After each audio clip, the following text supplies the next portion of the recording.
This is Patri Friedman. You may be familiar with his granddad, Milton Friedman. I have a video about Milton in my Surviving Capitalist playlist. Patri positions himself as a libertarian tech bro.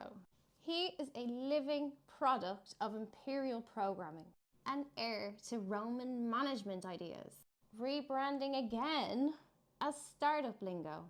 You can map the ideology of these men from America, through Britain, through Norman France, back to Rome, and every settler colonial colony in between. He believes democracy is a failed experiment, but he lacks the context to understand why. The world has never known democracy, Patri. The aesthetics of democracy were weaponized by ancient Rome. All the world has ever seen is a hierarchical oligarchy using democracy as theater.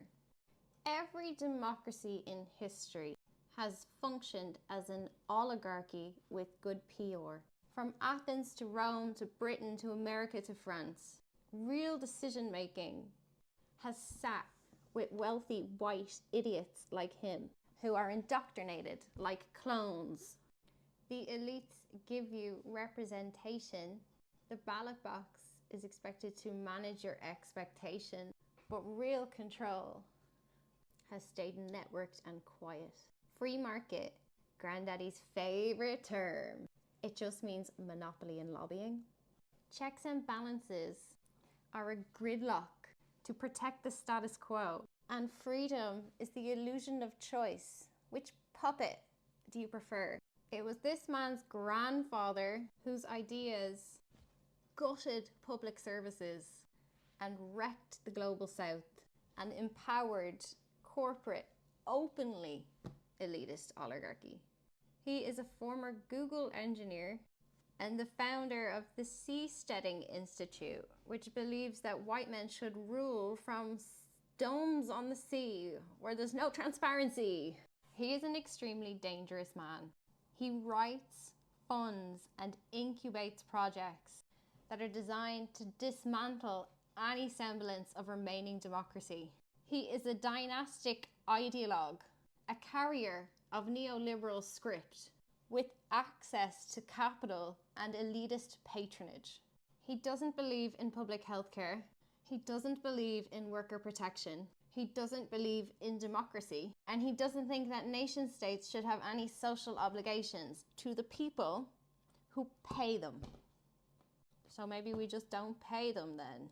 He wants private cities run like startups, that if you don't like your society, you can just leave. This is super naive. It shows his ignorance in basic biology. You cannot just leave a networked ecosystem. You can run, but you can never hide. He's funded by Peter Thiel. Friedman is building the ideology. Thiel is bankrolling the reality. They are trying to radicalize tech bros into thinking that governments are malware.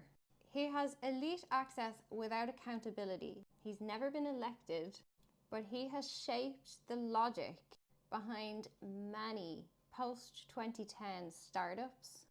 He's a whisperer, a secret back-end manipulator. He is a vector, not a king. He is helping others around him justify the unjustifiable. He's just recycling the empire code. He's not famous because he's not charismatic, but his theories are quietly shaping how money plans to govern in a post-state, post-climate, apocalyptic world. He is a perfect example of what happens when the ruling class stop even pretending to give a shit. Like a floating city ruled by technocrats is not a unique idea. You're describing a Roman outpost. Exit as freedom is literally what the British East India Trading Company told its shareholders. Cities as corporations? That's how the Dutch colonized Indonesia. This dumbass thinks he's building the future. But every line of his code has been infiltrated by ghosts and serves the same imperial function as the ones you hate the most. Control from above, extraction without resistance, and power without responsibility. Milton got a lot of kickback from his gnarly worldview. That's why you don't even know this one's name. But he was raised by the priesthood of capitalism. The empire must be efficient. Markets are just and fair. Poor people in this reality are really just a design flaw, and real power should never be shared. He is not a great thinker. He's a drone, programmed to rebuild Rome.